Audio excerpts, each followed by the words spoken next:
Assalamualaikum Ustadz Joban. Waalaikumsalam warahmatullahi wabarakatuh. Masya Allah. Bagaimana Ustadz? Ini Kanada rupanya mengirim asap ke seluruh Amerika hampir. Berasa pula di Washington. Bukan begitu Ustadz Joban? Enggak di sini, enggak, itu di East ya, Oh di timur. East, timur. Dan New York, kita enggak jauh sekali. Jauh sekali ya. Kita dari sini dari cuma saya ke dokter naik mobil 5 hari itu. Masya Allah. Ustadz Joban luar biasa. Kemarin dengar itu apa Putri Arina ya, orang pasti menjadi sebuah pembicaraan juga di Amerika atau memang itu menjadi pembicaraan yang biasa saja. Bagaimana Ustadz Joban itu? Lagu menjadi Tentang apa? tentang penyanyi yang baru saja mendapatkan penghargaan di Amerika, apa tuh, Got Talent di sana. Ustadz Joban dengar itu Putri Arina itu. Enggak, saya mungkin kemarin sibuk enggak ikut. Oh iya, saya mengingat Ustadz Joban kan pernah ya, saya itu mengingatkan tentang Umi Kulsum. Saya ingin menanya Ustadz Joban yang pernah di Mesir ya lama. Ini benarkah perbedaan di Timur Tengah tuh tidak akan berbeda kalau bicara tentang Umi Kulsum gitu Ustadz Joban? Gimana Ustadz? Waktu Umi Kulsum meninggal saya di sana. Ketika meninggal itu masih jadi penyiar di Mesir pula ya di sana. Iya, jadi mungkin saya itu memang nggak bisa ratusan ribu orang ya ada orang hampir bunuh diri ya, macam yang zaman itu memang jarang penyanyi lain ya. Kemudian dia punya suara yang luar biasa. Sehingga kalau dia ada lagu baru itu kadang-kadang satu lagu itu sejam 2 jam dan itu diikuti oleh orang-orang Arab dari Gulf ya, dari Teluk datang betul-betul sebagai idola mereka. Dan juga setelah meninggal itu habis asar itu sampai jam 8 malam itu ada itu radio khusus. Ya. Khusus menyiarkan lagu-lagu beliau atau gimana? Ya, lagu Umm Kulsum ya. Lagu Umm Kulsum. Sampai sekarang juga ya, Masya Allah. Suara jelas kok terputus-putus ya, Bang. Coba diperhatikan nih. Kita lagi mencoba cara lain ini menghubungi Ustadz Joban. Kalau enggak kita ulang lagi pakai telepon biasa. Masih jelas Ustadz? Bagi saya jelas. Oh, bagi saya jelas. Di sini internet. Ustadz Muhammad Joban, bagaimana dakwah di sana dan apa yang bisa menjadi pengingat orang-orang di Indonesia perjalanan Ustadz Joban di tengah LGBT sekularisme dan lain-lain yang juga sedang merengsek pelan-pelan ke negeri ini gitu. Gimana ingatan dari sana Ustadz itu keadaan di sana Ustadz? Silakan Ustadz. Iya, sekarang ini terutama di wilayah kami ya, Washington State dan juga dan itu sedang menghadapi suatu ujian luar biasa karena kemarin ada seorang dia termasuk anggota kansel di suatu pemerintahan, dia mengecek tentang usaha pemerintah setempat untuk mewajibkan anak-anak mempelajari tentang buku-buku LGBT itu di perpustakaan dan sebagainya. Rupanya dapat tantangan dari orang-orang LGBT dan besok hari Jumat karena orang itu kebetulan juga punya restoran namanya Nur. Jadi besok orang-orang LGBT mau demonstrasi, mau memblok, pokoknya mereka tidak setuju dengan komentar dia. Memang ada sedikit memang benar, tapi ya mungkin agak sensitif ya. Dia mengatakan adalah disease, penyakit yang menular dan berbahaya kepada anak. Jadi sekarang rame. Kita juga mau counter demonstrasi. Mungkin besok ya hari Jumat ini. Sekarang ya. Kamis di sana. Jadi memang usaha mereka dan kekuatan mereka bertambah terus. Dan saya juga memberikan beberapa masukan kepada para ulama di Indonesia. Kalau kita nggak hati-hati dan kita nggak tegas, apa yang terjadi ini akan terjadi di sana. Ya, Masya Allah. Lebih sulit lagi sekarang menjaga anak-anak keturunan kita di tengah LGBT ini, dan ini menjadi masalah kan, menjadi predator juga ini yang susah memberikan pemahaman kepada siswa-siswa juga para guru dan lain-lain. mesti banyak belajar tentang ini. Insya Allah radio ini selalu memberikan pembelajaran buat pendengarnya. Ustaz, jawaban apa nih berita-berita langit yang akan disampaikan di hari Jumat yang penuh berkah ini? Silakan Ustaz Muhammad Jaban. Saya akan bacakan sebuah hadis ya. Bismillahirrahmanirrahim. Alhamdulillahirrahmanirrahim. Wassalatu wassalamu ala sayyidina Muhammad wa alihi washabihi ajma'in.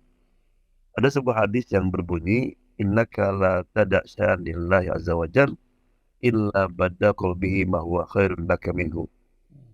Anda tidak akan meninggalkan sesuatu karena Allah, kecuali Allah akan gantikan dengan sesuatu yang lebih baik lagi. Jadi setiap kita meninggalkan sesuatu karena sesuatu itu enggak diridhoi sama Allah, sesuatu itu haram atau syubhah, itu Allah berjanji Allah akan gantikan dengan yang lebih baik di dunia dan di akhirat. Nah, kenapa pahalanya orang meninggalkan sesuatu yang kita sukai tapi diridhoi Allah Subhanahu wa taala itu besar? Karena untuk meninggalkan sesuatu itu biasanya sesuatu yang kita senangi, yang kita sukai. Kita perlu mujahadah nafs, berjuang melawan hawa nafsu, melawan setan, kan? Karena dalam jiwa kita ini, dalam nafsu kita ini ada kesombongan iblis, ada kedengkiannya Qabil, ada keberanian, kekurangannya Namrud, kemudian keangkuhan Firaun, dan sebagainya. Oleh karena itu tidak lupa, misalnya barang siapa orang yang meninggalkan untuk mengemis ya kepada orang lain sehingga mengganti diri kepada Allah SWT, maka Allah akan gantikan dengan rezeki yang tidak sangka-sangka. Makanya Allah SWT dalam Quran memuji, yahsabuhum jahilu agniya minat ta'affuf. Orang-orang yang tidak tahu menyangkanya itu orang kaya karena dia nggak pernah mengeluh. Sebetulnya kita mesti mencari orang seperti itu. Ya, orang yang kelihatannya baik-baik, nggak pernah ngeluh, tapi sebetulnya dia perlu. Itu yang kita tolong itu. Kemudian orang yang ridho dengan segala takdir Allah, segala apa yang Allah takdirkan, maka Allah akan berikan kepada dia keterangan, keyakinan, dan keriduan dalam hidup dunia dan akhirat. Banyak kisah ya orang-orang seperti itu. Yang kisah yang paling jelas ya Nabi Muhammad SAW. Itu Nabi itu sangat cinta kepada Mekah, tanah airnya kan. Makanya ketika aku meninggalkan Mekah, dipandang Mekah itu, aku tahu engkau adalah tanah yang paling aku cintai. Kalaulah kaumku tidak mengusirku, aku tidak akan tinggalkan tanahmu ini. Tapi Nabi tinggalkan Mekah meskipun negeri yang dia sukai karena Allah Subhanahu wa taala, berhijrah ke Madinah. Allah gantikan apa? Subhanallah, dalam waktu 8 tahun Nabi kembali ke Mekah sebagai pemenang. Ya, bisa dan kota Mekah itu saja. Dalam 20 tahun itu dua negara adik kuasa, Persia dan Romawi, ya, di bawah pimpinan Nabi Muhammad SAW. Nabi Yusuf alaihissalam. Nabi Yusuf ketika digoda oleh Zulaikha, itu banyak ada seorang menulis tentang 20 alasan kalaupun Yusuf itu melakukannya, artinya orang nggak akan nyalahkan dia. Yang pertama, dia seorang anak muda yang punya nafsu juga, yang nggak pernah kawin, yang menggoda seorang perempuan yang cantik, yang sedang berdandan lagi, kemudian tuannya lagi. Nabi Yusuf itu kan hamba. Kemudian Nabi Yusuf ketika itu di tanah orang lain, artinya nggak ada yang tahu dia. Orang biasanya akan malu-malu berbuat dosa karena takut ketahuan kan. Jadi banyak, tapi Nabi Yusuf alaihissalam dia bilang ma'adallah, dia berlindung kepada Allah. Makin dia cari ya sampai dia keluar dari kamarnya, karena meninggalkan apa yang dalam Quran juga Nabi Yusuf juga ingin sebetulnya. Walaupun hammat bihi wa hamma biha, ketika dua-duanya ingin Allah. Tapi Nabi Yusuf dia lebih menyukai perintah Allah Subhanahu wa taala. Makanya akhirnya Nabi Yusuf menjadi orang number one di Mesir dan juga kawin Siti Zulaikha dengan Atta. Subhanallah. Ada seorang dulu kawinnya sama Zulaiha atau masih apa Ustaz? Ada yang mengatakan Zulaikha, ada yang mengatakan yang lain. Tapi riwayat yang kuat ya Zulaikha lah. Ya, Ya Allah. khilaf ya. Kemudian juga ada seorang meninggalkan kekafiran, ya, kemudian dia masuk Islam, dia nggak pernah sujud sekalipun, tapi masuk surga kata Nabi. Jadi ada seorang, ya, seorang di dalam peperangan apa yang terakhir itu, dia sebagai pengangon orang Yahudi. Dilihat tuannya itu lagi ngasah pedang gitu. No, ini untuk apa katanya? Saya ingin memerangi Muhammad SAW. Siapa Muhammad? Itu yang aku Nabi katanya. Akhirnya diam-diam bawa kambingnya, berpura dia mengangon kambing, datang kepada Rasulullah SAW. Ya Rasulullah, kamu ini siapa? Kalau anda Rasulullah SAW, apa yang kamu ajarkan? Dia ajar gini. Oh. Kalau saya masuk Islam, itu apa pahalanya? Ke jannah, surga. Langsung dia ya Rasulullah, asyhadu an la ilaha illallah wa Muhammadar Rasulullah. Kebetulan waktu itu menganjurkan untuk berperang. Jadi kemudian kata dia kan bawa ini amanat, kan, bawa kambingnya. Kata Nabi, doa sama Allah. Dia kemudian ikut perang, dia meninggal. Ya, meninggal belum pernah sujud sekalipun. Subhanallah. Ya. Jadi demikian juga misalnya barang siapa orang yang meninggalkan kesombongan, dia punya kejabatan, punya kedudukan, dia tinggalkan kesombongan. Allah SWT akan mengangkat dirinya dan akan membuat orang senang sama dia. Barang siapa yang meninggalkan teman-teman yang tidak baik, Allah akan gantikan dengan teman-teman yang baik.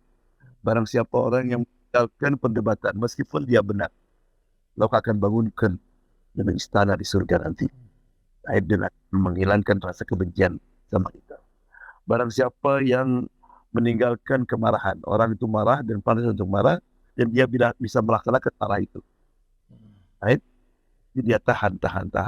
Nanti hari kiamat akan dipanggil sama Allah Subhanahu wa taala.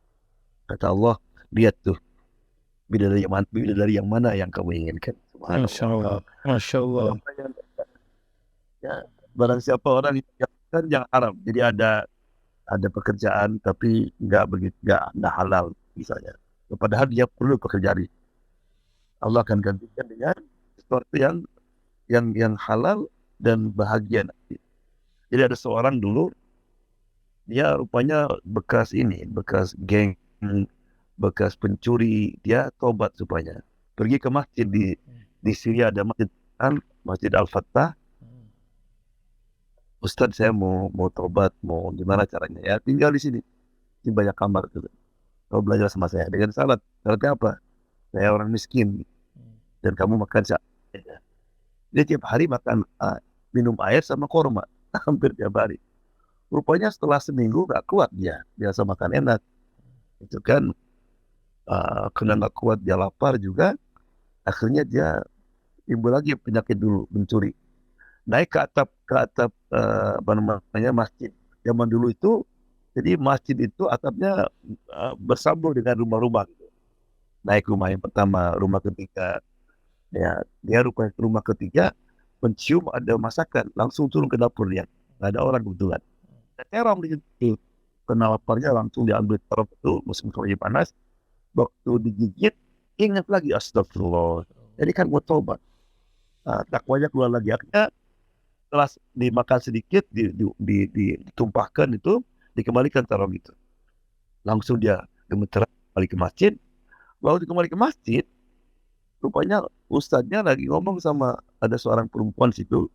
Dia pakai cadar dan seorang laki-laki tua.